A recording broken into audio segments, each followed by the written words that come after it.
अस्सलाम वालेकुम। Programme capital view के साथ मैं हूं नाहिद चौधरी।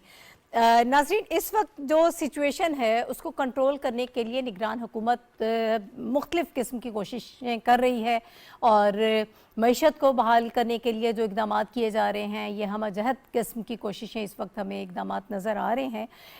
एक तरफ तो हमने देखा कि एक स्पेशल इदारा बनाया गया है SIFC, special investment facilitation council, जो ज़ाहिर बाहर से इन्वेस्टर्स को कायल करेगा कि वो पाकिस्तान में इन्वेस्टमेंट लाएँ और जो हमारे दोस्त ममालिक हैं उनके लिए ऐसे साजगार यहाँ पर माहौल तरतीब दिया जाएगा। फिर उसके अलावा वन विंडो ऑपरेशन, जिस किस्म की सहूलियात आप प्रोवाइड कर सकते हैं ताकि बाहर से सरमायाकारों को राग़िब किया जाए और वो पाकिस्तान में इन्वेस्टमेंट करें। ये तो एक बहुत बड़ा कदम है और इसके हवाले से मुख्तलिफ सेशंस भी हो रहे हैं और इसमें हम ये देख रहे हैं कि अस्करी क़यादत भी ऑन बोर्ड है। मिलजुल कर ये सारा काम किया जा रहा है ताकि मुल्क में मईशत की बहाली हमें नज़र आए।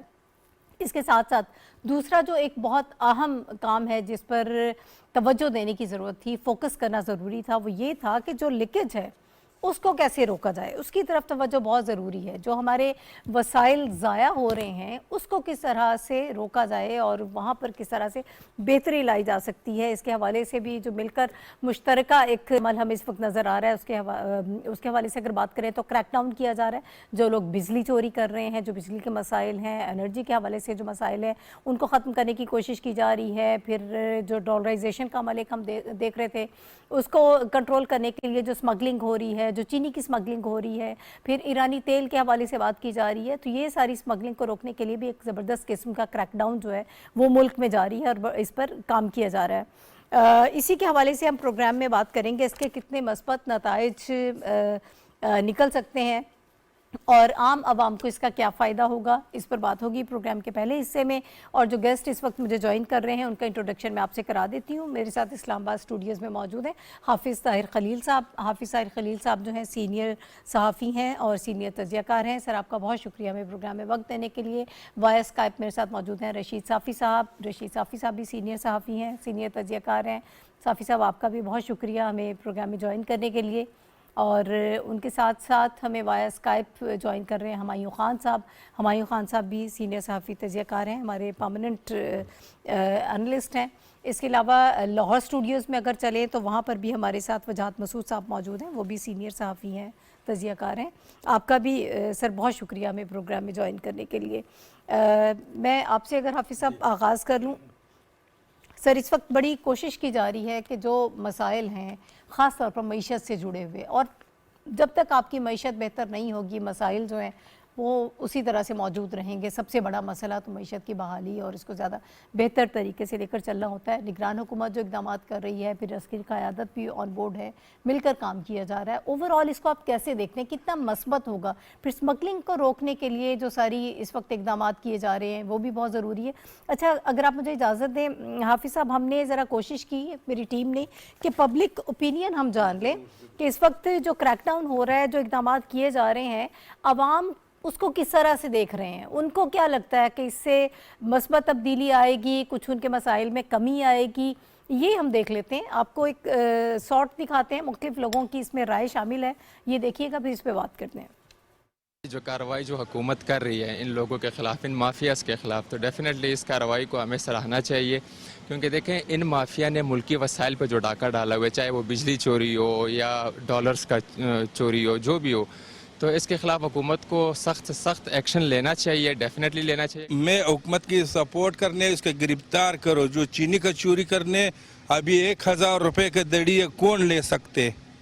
बहुत ज़ुल्म है। अगर बिजली चोरी करते ये में ज़ुल्म है, अवाम का हक है।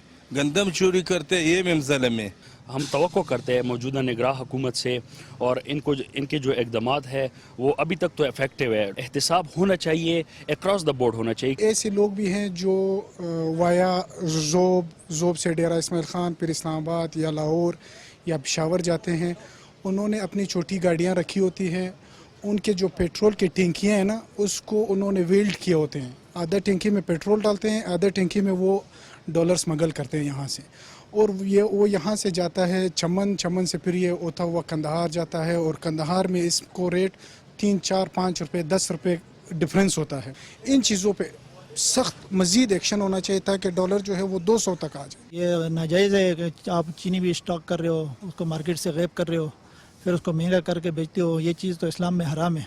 ऐसा काम करना चाहिए कि रहती दुनिया तक ये याद रखें। हाँ, निगरान हुकूमत से इस वक्त लोगों के बड़े मुतालबात हैं, हालांकि उनका मैंडेट महदूद है, लेकिन लोग कह रहे हैं कि एहतसाब करें। और ये जो क्रैकडाउन हो रहा है हाफिज साहब, इसके नतीजे में हमने देखा कि डॉलर की कीमत जो है वो किस तरह से कम हो रही है, 30 रुपये कम हो गई। अब लोग कह रहे हैं कि 200 तक इसको लेके आए। अब मार्केट में डॉलर ख़रीदने वाला कोई नहीं है। देखिए नाहिद, बात यह है कि जब से ये केयर टेकर आए हैं, टारगेट बिल्कुल वाज़ेह है और उनका 1 पॉइंट एजेंडा है कि मईशत की खस्ताहाली ख़त्म की जाए और मईशत को बतदरीज इक़दामात की बुनियाद पर बहाल किया जाए। और इस सिलसिले में आपने बिल्कुल दुरुस्त निशानदेही की और ये बताया कि हमजहती इक़दामात कर रही है गवर्नमेंट मुख्तलिफ सेक्टर्स में। देखें, एक तरफ तो इन्वेस्टमेंट पाकिस्तान में सरमायाकारी को फ़रोग़ देने के लिए जो मौजूदा निज़ाम है उसमें इतनी खामियां थीं कि एक आला तरीन सतह पर एक नया अदारा बनाने की ज़रूरत महसूस की गई और स्पेशल इन्वेस्टमेंट फैसिलिटेशन काउंसिल का क़याम इसी ज़रूरत के तहत अमल में लाया गया। और उसने 2 तरह के इक़दाम किए, एक मुल्क के अंदर और एक गैर मुल्की सरमायाकारी को फ़रोग़ देने के लिए। मुल्क के अंदर इक़दाम जो किए जा रहे हैं उसमें एक तो यह है कि लॉस को मरबूत अंदाज में आगे बढ़ाया जा रहा है। आज प्रेसिडेंट साहब ने एक नए कानून की मंजूरी दी है इसी सिलसिले में, जो ज़ख़ीरा अंदोज़ी और मुनाफाखोरी और नाजायज़ स्मगलिंग वगैरह को रोकने के सिलसिले में ये लीगल सतह पे इक़दाम भी हो रहे हैं। उसके साथ कुछ इंतज़ामी इक़दाम जो किए गए हैं उसमें बिजली की चोरी रोकना। और आप ये देखें कि बिजली की चोरी जो है वो एक इतना बड़ा सब्जेक्ट है कि $590 बिलियन की सालाना बिजली चोरी हो रही है। 9 करोड़ यूनिट जो है कोई कम नहीं है। कि लाइन लॉसेस इसके अलावा हैं कि 22% लाइन लॉसेस हम चल रहे हैं, वो इसके अलावा हैं। और मुल्क में जो बिजली है उसकी कमी नहीं है कि बिजली की कमी है, बल्कि बात यह है कि हाइडल पावर जो है उसकी पैदावार कम है, लेकिन हमारे पास वसाइल मौजूद होने के बावजूद हम उससे भरपूर इस्तेफादा नहीं कर पा रहे। अब जो माहिरीन ये कहते हैं कि हमारे पास हाइडल पावर जो पन बिजली है उसके वसाइल हैं 60,000 मेगावाट के। हम सिर्फ 8,000 मेगावाट पर अड़े हुए हैं और यहीं पर रुके हुए हैं, जबकि हमारे वसाइल मौजूद है। इसके लिए एक इत्तफाक राय की ज़रूरत है। हुकूमत उसकी तरफ भी बढ़ रही है क्योंकि फर्नेस ऑयल और जो ईंधन है दूसरा, उस पर जो है इसलिए कम तवज्जो दी जा रही है क्योंकि ये बड़े महंगे हो रहे हैं, मार्केट रेट के मुताबिक लोगों की दस्तरस से बाहर हो रहे हैं। अब इसके साथ देखें क्राइसिस पर क्राइसिस आ जाता है। माफियाज जो हैं वो अपना काम दिखाते हैं जिसकी वजह से लोगों के मसाइब में इजाफा हो रहा है। इसके साथ ही आप ये देखें कि बिजली की जब बिल्स आए हैं तो हुकूमत ने इस पर तवज्जो दी ताकि बिजली की चोरी रोके। इसके साथ आप देखें कि चीनी जो है वो चीनी की किल्लत मुल्क में महसूस की गई। अब हुकूमत एक बड़ा क्रैकडाउन कर रही है और चीनी के जो ज़ख़ीरा अंदोज़ हैं उनकी निशानदेही हो रही है और उनके ख़िलाफ़ कार्रवाई भी हो रही है। तीसरा जो स्टेप है वो है डॉलर को मुस्तहकम करना और पाकिस्तान में अपनी जो लोकल करेंसी है उसकी कदर में इजाफा करना। उसके लिए देखें ज़रूरी ये था कि डॉलर की जो ब्लैक मार्केटिंग है उसको रोकने के लिए उन लोगों पे हाथ डाला जाए जो हवाला और हुंडी के कारोबार में मुलव्वस हैं। और आपने देखा कि अभी ये काम महज 3-4 दिन में शुरू हुआ है। बिल्कुल ऐसा ही है। और सिर्फ 2 दिन में आपको फर्क नजर आ रहा है। 2 दिन में आपने बिल्कुल सही कहा कि 30 रुपए डॉलर का रेट जो है कम हुआ है और पाकिस्तान की करेंसी मजबूत हो गई, 300 तक डॉलर आ गया है। तो अगर हम मजीद इकदाम करेंगे तो इससे मजीद बेहतरी आएगी और यकीनन इस बेहतरी के नतीजे में मार्केट मुस्तहकम होगी, लोगों का कारोबार मुस्तहकम होगा और इसका अल्टीमेट रिजल्ट जो है मईशत की तरफ जाएगा।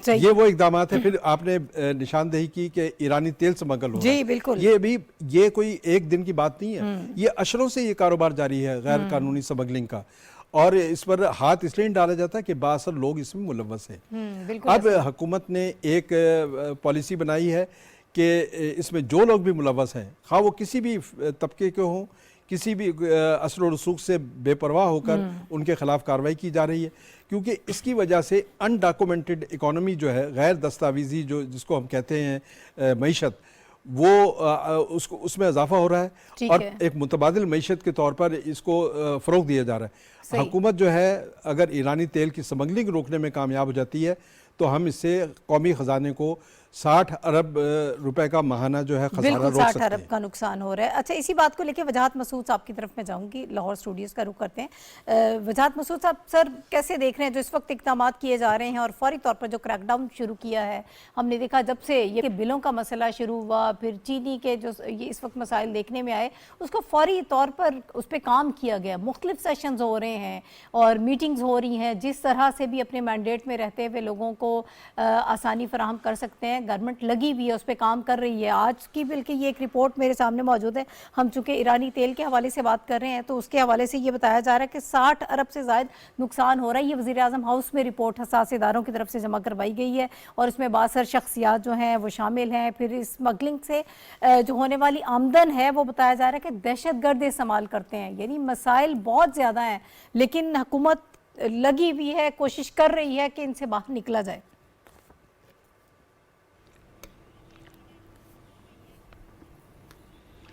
देखिए, चूँकि मईशत के मसाइल जो है वो गंभीर हैं और वो जुड़े हुए हैं हमारे सियासी और दाखिली हालात से। और जैसे आपने बिल्कुल वजाह तौर पे फरमाया कि जो स्मगलिंग वाला इशू है ये ईरान के साथ उसका वॉल्यूम मेरी महदूद इल्म के मुताबिक उस सतह पे नहीं है जहाँ वो अफ़गानिस्तान के साथ है। वहाँ बहुत सारे जो अजनास हैं और अशिया हैं उनकी स्मगलिंग का काम जो है वो जारी है।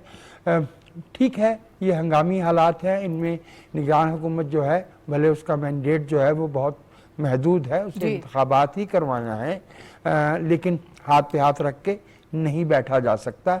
बतौर रियासत के तो पाकिस्तान को इस ज़िमन में जो है वो अपनी जो अमलदारी है रियासत की वो बहाल करना है। तो ठीक है, ये इस लिहाज से ठीक है, लेकिन मैं ये आपसे अर्ज़ करूं कि मईशत की सही मानों में पायदार बुनियादों पे, हमाजहत बुनियादों पे जो बहाली का मनसूबाबंदी का काम है वो आखिरी तज्ज़िये में, हतमी तज्ज़िये में वो दस्तूर के मुताबिक मुंतखब होने वाली हुकूमत ही कर सकेगी। उसी की तरफ हमें देखना भी चाहिए। ये जो कुछ हो रहा है मैं इससे इख्तिलाफ नहीं कर रहा, लेकिन मैं ये अर्ज़ करना चाहूँगा कि जो सरमायाकारी बाहर से आना है, जो पाकिस्तान की इक्तिसादियात को पैदावारी बुनियादों पे, पायदार बुनियादों पे, तवील मुद्दती बुनियादों पे खड़ा करना है, वो एक ऐसी हुकूमत ही कर पाएगी जिसके पास अवाम का मैंडेट मौजूद हो और जो दस्तूर में दिए गए तमाम अख्तियारात की हामिल हो। जो कुछ हो रहा है वो स्टॉप गैप कह लीजिए, उसको डैमेज कंट्रोल कह लीजिए, उस लिहाज से ठीक है, इसको अप्रिशिएट किया जाना चाहिए।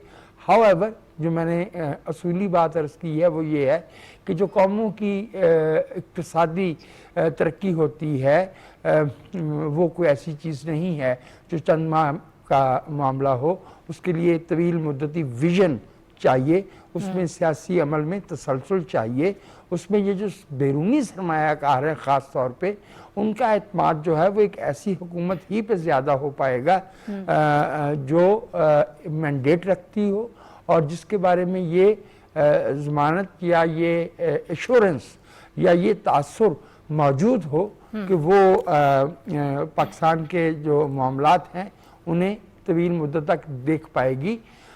गुड इंटेंशंस जो हैं, अच्छे इरादे जो हैं वो अपनी जगह पे बहुत अच्छी बात है, लेकिन जो दस्तूर के तकाजे हैं वो अपनी जगह पे मौजूद हैं।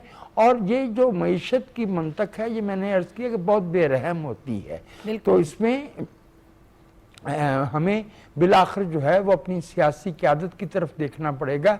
और उसमें मैं एक लफ्ज़ सुन रहा हूँ बार बार, मिसाक़े मईशत, जो मेरी समझ से बाहर है। मिसाक़े जमहूरियत तो समझ आता है क्योंकि उसका एक बहुत सादा डेफिनेशन है कि सियासी जमातों में इस बात पे मुफाहमत हो जाए कि हमें दस्तूर के दायरे में रहते हुए अपनी सियासत करना है। जहाँ तक मईशत का ताल्लुक है उसमें तो तमाम सियासी जमातें, हम एक मल्टाई पार्टी पार्लिमानी जमहूरियत में चल रहे हैं जो हमारे दस्तूर का डिक्टेट है, तो उसमें तो हर सियासी जमात की अपनी मुआशी पॉलिसियाँ होती हैं, उनमें इख्तलाफ और इत्तफाक भी मौजूद होता है और at the end of the day अवाम को फैसला करना है कि वो अपना मैंडेट किस सियासी जमात को और किस मुआशी प्रोग्राम को देते हैं। कोई ज़राअत पे ज़्यादा तवज्जो दे रहा होगा, कोई इंडस्ट्रियलाइजेशन पे, कोई इंफ्रास्ट्रक्चर पे। ये जो इंतज़ामी इक़दामात किए जा रहे हैं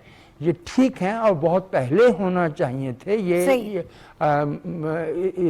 इसमें जो डेविल है वो तो उसकी डिटेल में है ना कि ये स्मगलिंग कब से हो रही थी और कितना अभी 2-4 दिन में या 1-2 हफ्ते में जो कुछ हमें नजर आ रहा है, आप इसी से अंदाजा कीजिए कि इस दौरान में मुल्क को कितना नुकसान पहुंच चुका है। तो कहीं ना कहीं ठीक है, बिल्कुल आप दुरुस्त कह रहे हैं। हुमायूं साहब, मैं आपकी तरफ आऊंगी। अभी जो क्रैकडाउन हो रहा है, जो फैसला किया गया और हमने जो इक़दाम देखे हैं उसके नतीजे में नताइज हमारे सामने हैं। इससे पहले भी हम प्रोग्राम्स करते रहते हैं, जब भी कोई कमेटीज़ बनाई जाती हैं, नए इदारे बनाए जाते हैं तो इतनी तेज़ी से उसके रिजल्ट्स नहीं मिलते।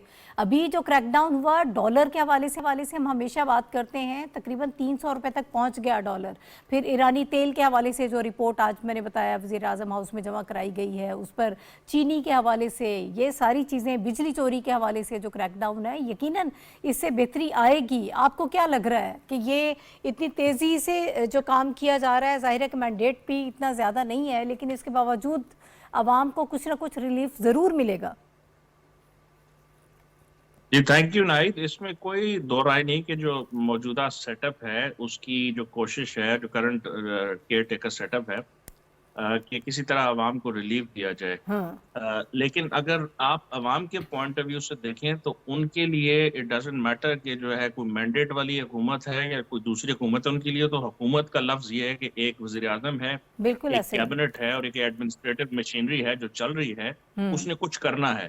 और जब ये केयर टेकर सेटअप आया और सेटअप के बनने से पहले भी जो हमने जो गुफ्तगू सुनी वो यही थी कि इनके मैंडेट के अंदर थोड़ा सा इजाफा किया गया, क्योंकि हमारे जो माशी मामलात और हालात थे वो इस कदर खराब हो चुके थे कि हम चाहते थे कि जो केयर टेकर सेटअप है, जो कि अभी वजाद साहब कह रहे थे, आइन और कानून के मुताबिक उनका जो मैंडेट है वो सिर्फ महदूद है कि डे टू डे अफेयर देखे जाएं। लेकिन हमारे डे टू डे अफेयर जो हैं वो इस हद तक खराब हो चुके हैं कि हमारे लिए जो है वो लाइफ एंड डेथ की बनी हुई है सिचुएशन। बिजली के बिलों से के ऊपर हम कई प्रोग्राम आपके साथ कर चुके हैं। और हुमायूं साहब, जो आर्गुमेंट आप दे रहे हैं, आज जो पब्लिक ओपिनियन हमने देखी, लोगों की राय जानी है, तो आप ये देखिए वो किस तरह से लोग डिमांड कर रहे हैं, मुतालबा कर रहे हैं कि जो भी हुकूमत है आप हमें रिलीफ दें, जो स्मगलिंग हो रही है, जो लीकेज हो रही है उसको रोकें।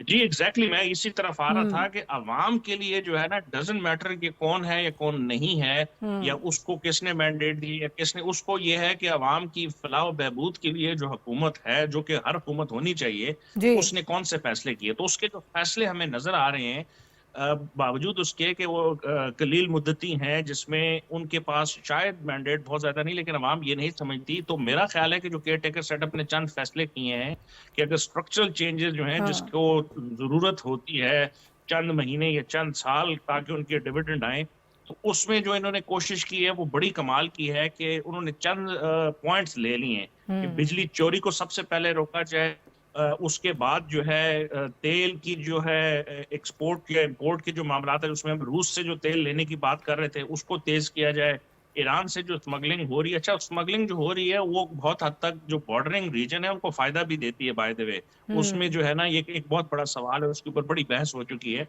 तो चूंकि नेबरिंग रीजन्स की जो है बलोचिस्तान का ले लें या जो फाटा के कुछ बहुत सारे इलाके हैं, तो वहाँ की इकॉनमी डिपेंडेंट भी इन चीज़ों के ऊपर है। तो अब जो मौजूदा हुकूमत है उसने उनको रोक के, लेकिन इसको स्ट्रीमलाइन भी करना है कि लोगों की जो वहाँ के जो बहुत सारे लोग हैं जो कि मिलियंस में हैं, उनकी जिंदगी के ऊपर भी असरात कम हो और ओवरऑल जो हमारी इकोनॉमी को एक बहुत बड़ा नुकसान पहुंच रहा है या रेवेन्यू की जो लॉसेस हो रहे हैं उसको कम करने के लिए और रेवेन्यू जनरेट करने के लिए जो चीजें हैं, तो मेरा ख्याल है केयर टेकर सेटअप जो है इट्स एन अ फिक्स। उनके पास वक्त थोड़ा है और उनके पास टास्क बहुत बड़ा है, लेकिन जो उनके फैसले अभी तक हमें नजर आए और अगर इसके बाद उनके फैसले अच्छे होते हैं तो हम उसको तारीफ करेंगे और अगर गलत होते हैं तो हमें हमारा फर्ज बनता है क्रिटिसाइज करके कोई इस्लाह के लिए करें। मुझे अभी तक लग रहा है कि जो caretaker prime minister Kakar हैं, उनके जो फैसले उनकी कैबिनेट के, they're in the right direction, जिससे हमें बेहतरी नजर आना शुरू हुई है। Again it's too early, dollar कम होता है, डॉलर ऊपर चला जाता है, फिर उसके बाद जो है वो इकोनॉमी के अंदर बहुत से मसाइल आते हैं। तो मेरा ख्याल है cautiously ऑप्टिमिस्टिक हो के मुझे लग रहा है कि बहुत अच्छे फैसले अभी तक नहीं, और अगर इस ट्रेजेक्टरी के ऊपर चलते रहे और इन्वेस्टर्स का कॉन्फिडेंस बहाल किया, SIFC का भी आपने जिक्र किया अपनी इंट्रोडक्शन में, जी। ये हमारा प्लान बी था, लेकिन अभी हमारे प्लान ए का भी हिस्सा है कि फॉरेन इन्वेस्टमेंट जो अपने दोस्त हैं उनको लाया जाए, ताकि जो IMF की सख्त शराइत थी जिसमें रेवेन्यू जनरेशन की हमें जरूरत थी, उसमें अगर हमें सऊदी अरेबिया की तरफ से, तुर्किया की तरफ से, UAE की तरफ से, चीन की तरफ से और बाकी दोस्त ममालिक की तरफ से इन्वेस्टमेंट आ जाती है, तो एक बहुत बड़ा कॉन्फिडेंस मिलेगा IMF के प्रोग्राम को भी और हमारी जो ओवरऑल आउटलुक है इकॉनमी को। तो मुझे लग रहा है कि मौजूदा हुकूमत की जो फॉरेन पॉलिसी की पॉइंट ऑफ व्यू से भी जो उनकी कोलैबोरेशन या कोऑपरेशन या कोऑर्डिनेशन चल रही है, जी। उसने आइंदा आने वाले 4 दिनों में अच्छे डिविडेंड देने। ठीक है। अच्छा साफी साहब, आप मुझे बताइएगा कि जो सेट की हैं इस निगरान हुकूमत ने, काकड़ साहब की जो कैबिनेट है, जिस तरह से ये लेकर चल रहे हैं चीज़ों को, आपको लग रहा है कि इससे जितना कौमी ख़जाने को नुकसान होता था, जो लीकेज थी और हमारे जो वसाइल हैं वो ज़ाया हो रहे थे, एक तरफ उससे फ़ायदा होगा, दूसरी तरफ पब्लिक को इसमें रिलीफ मिल सकता है इस वक्त जो उनका मुतालबा है, और वो ये चाहते हैं कि जो क्रैकडाउन हो रहा है सबका आप एहतसाब करें और जो मसाइल हैं उनको ख़त्म करने की कोशिश करें, तो इससे काफ़ी फ़ायदा होगा। जो प्रायोरिटीज़ हैं वो सही डायरेक्शन में सेट की गई हैं। देखिए, प्रायोरिटीज तो शायद ठीक ही हो, लेकिन जिस तरह उस्ताद मोहतरम मुजाहिद मसूद साहब और उससे पहले हाफिज साहब ने जो फरमाया वो बातें अहम है। ये जो हमारे माशी मसाइल है वो इतने गंभीर है और इतने फरसुदा और पेचीदा और पुराने हैं कि ये काकड़ साहब के चंद महीनों की मेहनत के नतीजे में इनका मदावा मुमकिन नहीं है। हाँ, अगर आप डायरेक्शन की हवाले से आप पूछ रही है, तो अगर ये कोई मुंतखब हुकूमत इस किस्म के इक़दामात उठाती, या जिस तरह वजाहत मसूद साहब ने कहा कि जब मुल्क में एक मुंतखब जमहूरी हुकूमत आएगी जो आईनी तौर पर लेजिटिमेट हुकूमत होगी, तो फिर इस किस्म के इक़दामात के मजीद अच्छे नताइज सामने आ सकते हैं। फिल वक्त चूंकि हमारे इकानमी जो थी, मईशत जो थी, वो हालत नज़ा में थी, तो हमारी अस्करी और जो मौजूदा निगरान अबूरी हुकूमत है, उनके पास कोई दूसरा चारा नहीं था कि हंगामी तौर पर ये इक़दामात उठाए जाए। उन्होंने जिस तरीके से डॉलर को कंट्रोल करने की, या डॉलर की जो नेचुरल कीमत है, या जो फ्लोटिंग कीमत है, या जो मार्केट वैल्यू है, उसकी तरफ लाने की जो कोशिश की है, उस हवाले से FIA और दीगर कानून नाफिज करने वालों इदारों की जो खिदमात हासिल की गई है, वो उसका फायदा हमें नजर आ रहा है। और पहली दफा हम देख रहे हैं कि जो एंटर मार्केट और ओपन मार्केट में जो तफावत थी, जो फर्क था, वो तकरीबन मिट चुका है। बल्कि बाज़ औक़ात आपको मार्केट में कम प्राइस पे डॉलर आजकल दस्तयाब है और इंटर बैंक में उसकी कीमत चंद रुपए ज्यादा ही हमें दिखाई देते हैं। तो ये चीजें वक्ती तौर पर तो बेहतर है, लेकिन ये ऐसा ही है कि जिस मरीज को कैंसर लाक हो और आप उनका जो है फौरी तौर पर सर्जरी या उनकी केमोथेरेपी की बजाय आप उनको वक्ती तौर पर आराम की दवा देते हैं, आप जो है उनको वक्ती तौर पर उनका कोई इलाज मुआलजा करते हैं, तो बेहतर आप वक्ती तौर पर तो ये इमरजेंसी में आपको CPR देना पड़ रहा है, या आप उनको ऑपरेशन थिएटर तक पहुंचाने के लिए जो इक़दाम कर रहे हैं, तो मैं इसको उससे ताबीर करूंगा। लेकिन जो मेगा ऑपरेशन करना है वो एक मुंतखब हुकूमत ने करनी है, एक काबिल कबूल क़यादत ने करनी है।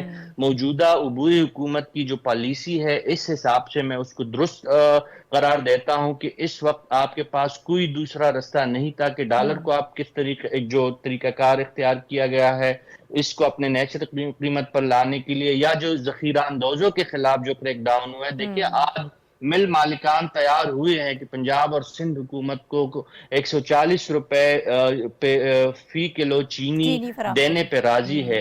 ये 2 हफ्ते या 10 दिन पहले जो थी, ये चीनी आपको 250 और 260 रुपए पे आम मार्केट में दस्तयाब नहीं हो रही थी। तो जब सख्ती आई तो जखीरा अंदाजों ने अपना ज़ख़ीरा अंदोज़ी ख़त्म करने पे वो मजबूर हुए हैं लॉ इन्फोर्समेंट एजेंसीज को। और इसमें स्पेशली मैं ये ज़रूर कहूँगा गो कि इस वक्त एक मुंतखब हुकूमत मौजूद नहीं है, लेकिन ब्यूरोक्रेसी जो है मुस्तकिल तौर पर उनकी ये जिम्मेदारी है, सूबाई हुकूमतों की जिम्मेदारी है, मुकामी हुकूमतों की जिम्मेदारी है, मुकामी इंतज़ामिया की जिम्मेदारी है। इस वक्त आप जानती है कि मुल्क में कमिश्नरेट का निज़ाम बहाल है। ये जो हमारे ब्यूरोक्रेसी जो मेरे और आपके टैक्स पे जो मौजूद ब्यूरोक्रेसी है उनको अपना किरदार अदा करना चाहिए था और उनको ज्यादा फाल करना चाहिए। जो प्राइस कंट्रोल कमेटियां है उनसे काम लेना चाहिए। तो ये जो कम से कम जो हमारे डोमेस्टिक मसाइल है ये हल हो सकते हैं। और इसके साथ साथ जो बिजली चोरों के खिलाफ जो क्रैकडाउन हुआ है उसके भी मुस्बत नताइज सामने आ सकते हैं। 589 बिलियन की चोरी ये पाकिस्तान जैसे गरीब मुल्क में कोई छोटी बात नहीं है। और इसके साथ साथ अगर वापडा के लाइन लॉसेस पे हम काबू पाए तो वक्ती तौर पर हम जो जमहूरी अमल हमारा जारी है इसको अगर हम वाकई इंतखाबी सरगर्मी के तहत एक मुंतखब हुकूमत में तब्दील करेंगे तो जो बीच में एक उबूरी जो हमारा एक दौरानिया आएगा उसमें कम से कम हमारी मईशत मजीद जो है वो तनज़ुली का शिकार नहीं होगी। और जाहिर है कि जब नई हुकूमत मुंतखब हुकूमत आएगी तो उनके लिए भी ये आसान टास्क नहीं है।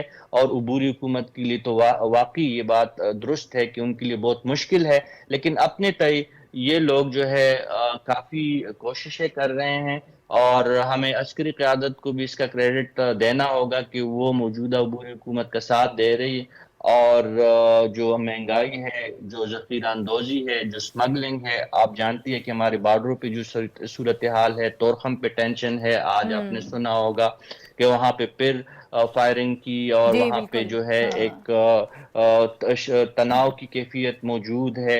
और इसी तरह दफ्तर खारजा का बयान भी हमारे सामने है कि हमारी सरहदों के मशरिक और मगरिब दोनों सरहदों पे हमारे लिए हालात कुछ ज्यादा साजगार नहीं है। तो हमें अपने अंदरूनी मसाइल को इस किस्म के देर पा इक़दामात के नतीजे में दुरुस्त करना होंगे और इसके लिए ज़रूरी है कि मुल्क में जमहूरी और आईनी तसलसल बरकरार रहें। ठीक है, बिल्कुल आपने दुरुस्त कहा। नाज़रीन अभी यहाँ पर एक ब्रेक मुझे लेना है, ब्रेक के बाद वापस आएंगे, कुछ और भी अहम इश्यूज हैं उन पर हम बात करेंगे ब्रेक के बाद।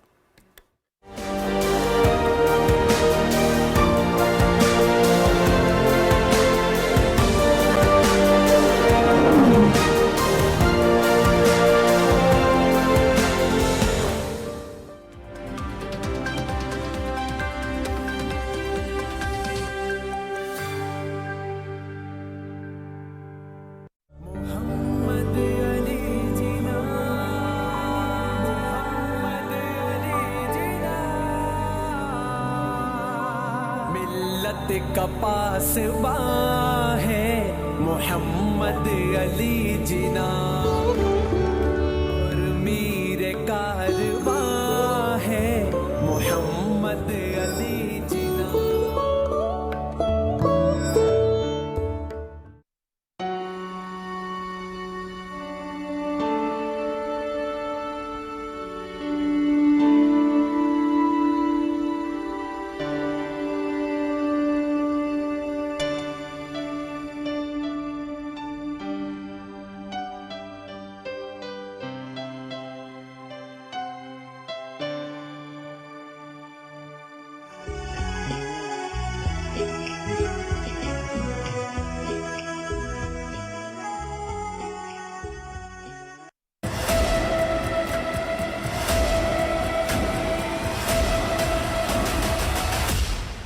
The ultimate cricketing showdown in Asia is back.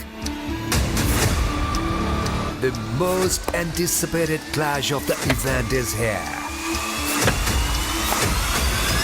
The big guns from Asia are here to compete for the glory. This is the Asia Cup, the tournament that will have you on the edge of your seats.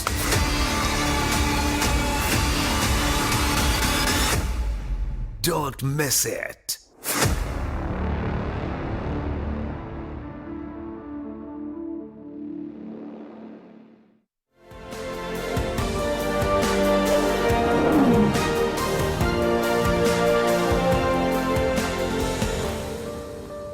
Welcome back to the show. नाज़रीन, हम इस वक्त programme में बात करेंगे Pak Bharat high voltage जो टाकरा इस वक्त हो रहा है उसके हवाले से। कल से ये मैच जारी है कोलंबो में और एशिया कप का ये मैच है, लेकिन वहाँ पर वेदर कंडीशंस ऐसी हैं जिनकी वजह से मैच मुकम्मल नहीं हो पा रहा। 357 का टारगेट दिया था इंडिया ने पाकिस्तान को, वो भी कल आप जानते हैं कि मैच 24 ओवर्स के बाद रुक गया था बारिश की वजह से। फिर आज वो मैच मुकम्मल इस तरह से हुआ कि इंडिया ने अपनी बैटिंग मुकम्मल की, पाकिस्तान अभी बैटिंग कर रहा था और 44 स्कोर उन्होंने बनाए हैं, 2 विकेटें गई हैं, लेकिन अब दोबारा बारिश शुरू हो चुकी है। इसी के हवाले से बात करेंगे। हमें स्पोर्ट्स में भी इंडियन मोनोपोली नज़र आ रही है। कम अज़ कम खेल को सियासत की नज़र नहीं करना चाहिए, ये एक बड़ी गलत किस्म की रिवायत है। पाकिस्तान चूँकि इसकी मेज़बानी कर रहा है, पाकिस्तान ने हाइब्रिड मॉडल का भी एक तजवीज़ दी थी और उसके बाद भी ये जब श्रीलंका के मौसम के हवाले से बात की जाती रही, फोरकास्ट थी, मालूम था कि बारिश होगी। दुबई के हवाले से भी पाकिस्तान की तरफ से तजवीज़ की गई कि वहाँ पर मैचेस करा लिए जाएँ, लेकिन इंडियन टीम ना तो पाकिस्तान आने पर तैयार हुई और ना ही फिर कोई ऐसा मामला तय पाया कि जिससे जो क्रिकेट शायकीन है वो महसूस हो सकते हैं। लोग इस वक्त मायूस हैं, एक अच्छी गेम देखने से, अच्छा खेल देखने से लोग महरूम हो गए हैं। इसी हवाले से हम बात करेंगे। स्पोर्ट्स एनालिस्ट के आसिफ इस वक्त मौजूद हैं। आसिफ, मुझे बताइएगा इस वक्त की जो सारी सिचुएशन है, पहले तो उसके हवाले से बता दीजिएगा। 357 का दिया गया था जो टारगेट था और पाकिस्तान उसको चेस कर रहा है, लेकिन फिर दोबारा बारिश हो गई है। ज़रा बताइए क्या मालूमात हैं आपके पास?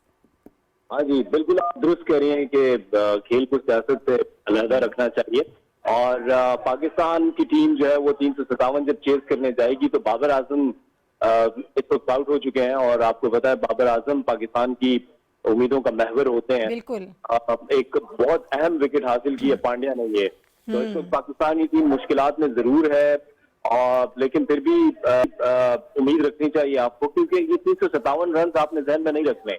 जब आप चेस करने जाते हैं तो फिर आप ये देखते हैं कि आपको कितनी एवरेज रिक्वायर है। बिल्कुल अराउंड 7 रन की एवरेज बनती है। इसको 7 रन की एवरेज को रखकर अब देखना पड़ेगा। जो गलतियां हुई हैं, जाहिर है टॉस जीत के बाबर आजम को पहले बैटिंग करनी चाहिए थी, मौसम के मद्देनजर रखते। तो जब आप चेस करने के लिए जाते हैं, पाकिस्तान चेजिंग में अच्छा रिकॉर्ड नहीं रखता।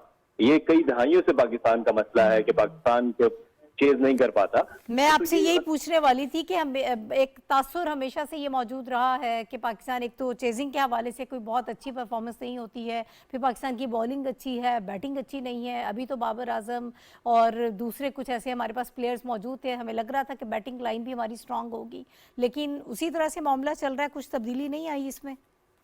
बिल्कुल आप दुरुस्त कह रही हैं कि जब हम चेज करने के लिए जाते हैं तो फिर 250। जी आसिफ। जी आसिफ जारी रखिएगा। बहरहाल इस पर हम दोबारा एक एनालिसिस जो है वो शामिल करेंगे इस वक्त की सारी सिचुएशन के हवाले से कि गेम किस तरह से हो रहा है, वो अपनी जगह बहुत इम्पॉर्टेंट है ये सारी चीज़ें। और जाहिर है कि क्रिकेट शायकीन कोई भी जीते कोई भी हारे एक अच्छा खेल ज़रूर देखना चाहते हैं कि अगर आप स्क्रीन्स के आगे बैठे हैं तो आप ये चाहते हैं कि एक अच्छी गेम हो जिसमें आपको ये मालूम हो कि एक फ़ाइट हो रही है और आप अच्छी तरीके से जो है, अगर जो भी टीम हारती है बहरहाल वो खेल के आ रही है, लेकिन जब आप खेल ही ना देख सकें, आज दूसरा दिन है और फिर बारिश की वजह से उसको मुअत्तल कर दिया गया है, तो ये यकीनन एक मायूसी की बात है और ये एशिया कप को नाकाम बनाने की समझें कि कोशिश की जा रही है। और फिर ये हमें कब्ज़ा भी नज़र आता है कि भारत जिस तरह से चाहे वो फैसले करवाता है कि कहाँ पे मैचेस होंगे, कहाँ नहीं होंगे, कहाँ आपकी टीम जाएगी, कहाँ नहीं आपकी टीम जाकर खेलेगी। इस हवाले से जो सजेशंस भी दी जाती हैं उस पर भी अमल नहीं किया जाता। ये बड़ी बदकिस्मती की बात है, ऐसा होना नहीं चाहिए, क्योंकि जब आप खेल देखते हैं या जब स्पोर्ट्स की बात करते हैं तो फिर उसमें ना तो कोई सियासत होनी चाहिए, ना ही उसमें कोई मोनोपोली होनी चाहिए। इसके हवाले से हम बात करेंगे। आसिफ मुझे दोबारा ज्वाइन करेंगे। आसिफ हैं इस वक्त हमारे साथ? जी आसिफ अपनी बात जारी रखिएगा।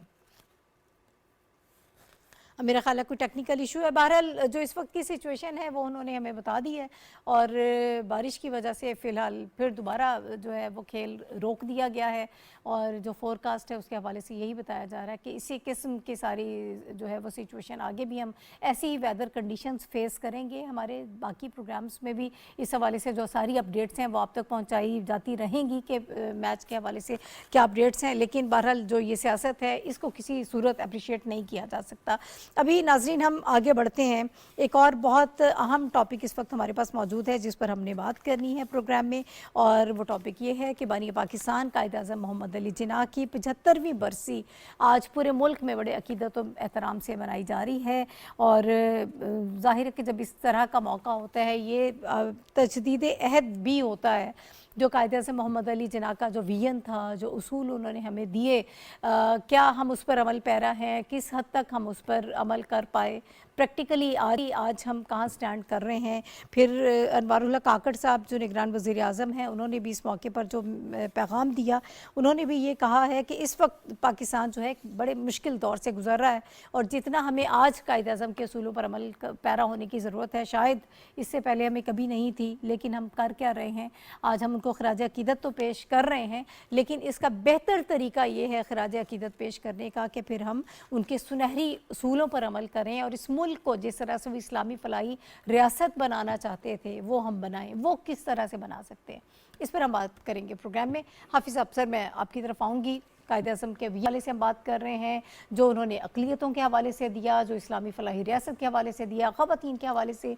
जवानों के हवाले से, ओवरऑल जिस तरह से वो मुल्क को लेकर चलना चाहते थे, जो उन्होंने असूल दिए, आज हम कहाँ स्टैंड कर रहे हैं, किस हद तक अमल किया हमने। देखिए नाहिद, 11 अगस्त 1947 ये जब कायद-ए-आज़म ने ख़िताब किया था पाकिस्तान की पहली दस्तूरिया से, उसमें कायद-ए-आज़म ने न सिर्फ ये कि पाकिस्तान का बयानिया जो है वो कौम के सामने पेश किया, बल्कि वो रहनुमा असूल रखे जो ममलिकत के को चलाने की बुनियाद बने। बिल्कुल। उसमें जो दीगर बातें की, देखें उसमें एक पॉलिटिकल उनका विजन था कि पाकिस्तान को इस्लामी फलाही ममलिकत बनाया जाएगा, और पाकिस्तान में अक़लियतों के हवाले से कहा कि पाकिस्तान में तमाम अक़लियतें बराबर के हकूक़ रखती हैं।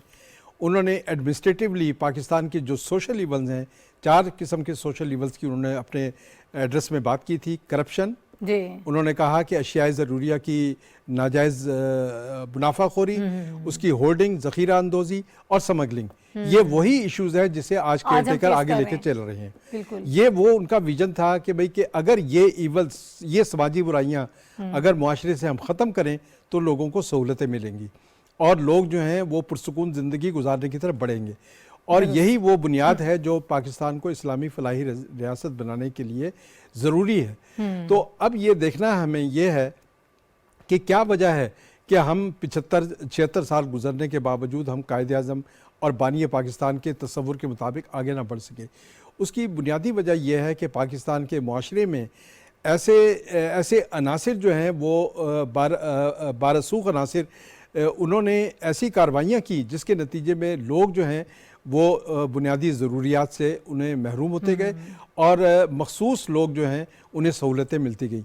अब देखें, ज़रूरत इस बात की है कि अब चूँकि पाकिस्तान इलेक्शन की जानिब बढ़ रहा है और मुंतखब हुकूमत आने वाली है, ज़रूरत इस बात की है कि कायद-ए-आज़म का जो बुनियादी विजन था कि पाकिस्तान को इस्लामी फलाही रियासत बनाना है, उसके लिए ज़रूरी ये है कि अगर हम पाकिस्तान की इकॉनमी को मजबूत बनाएं, पाकिस्तान के जो बुनियादी मसाइल हैं, तवानाई के शोबे में हम बेहतरी लाएं, हम पाकिस्तान में तालीम के जो मसाइल हैं उसको हल करें, हम पाकिस्तान की फूड सिक्योरिटी और वाटर सिक्योरिटी के जो मसाइल हैं उनको हल करें।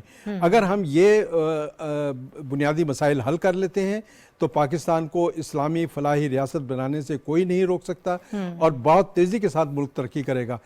और यही वो विज़न है जो कायद-ए-आज़म का पाकिस्तान का विज़न है कि पाकिस्तान को मुआशी तौर पर मजबूत होना चाहिए, पाकिस्तान को ऐसे मसाइल से निकलना चाहिए जो पाकिस्तानी अवाम को सहूलतें ना दे सकें। और ये अच्छी बात है कि हुकूमत जो है वो इसी विजन की जानिब बढ़ रही है, इसी पे काम कर रहे हैं। ठीक है, वजाहत महसूस अफसर, मैं आपका कमेंट भी चाहती हूँ कि इस्लामी फलाही रियासत किस तरह से बनाया जा सकता है।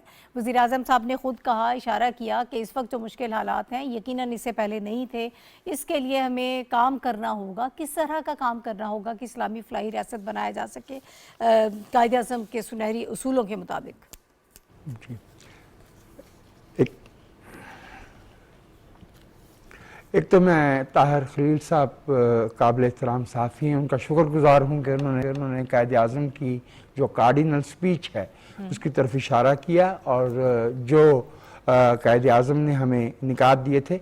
मुझे इजाज़त दीजिए कि मैं बहुत एहतराम के साथ हमारे दोस्त भाई हुमायूं साहब ने आज के प्रोग्राम में 2 दफ़े एक लफ्ज़ इस्तेमाल किया है जिसे मैं कायद आज़म के असूलों से इनहिराफ कहता हूँ और हुमायूं साहब की ज़ात से मेरा ताल्लुक़ नहीं है।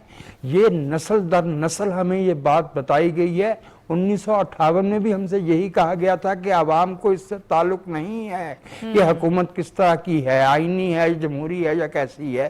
और आपको याद होगा कि ज़ख़ीरा अंदोज़ों ने उस वक्त भी जो है वो कपड़े के और दूसरी जो जनास है ये सारी गलियों में फेंक दी थी डंडे के डर से।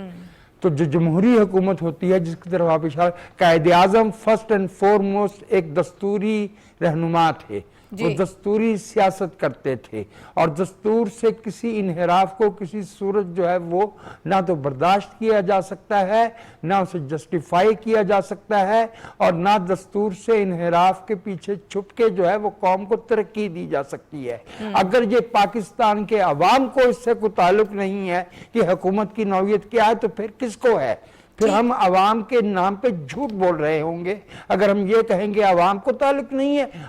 हमारे किए हुए फैसले जो फैसला सर मैं ये चाह रही थी कि आप मैसेज दे देते कायद आज़म मोहम्मद अली जिन्ना की बरसी के हवाले से। बहरहाल एक हमने जमहूरी अमल मुकम्मल किया है जो बड़ा खुशाइंद है। अब हम इलेक्शन की तरफ भी बढ़ रहे हैं।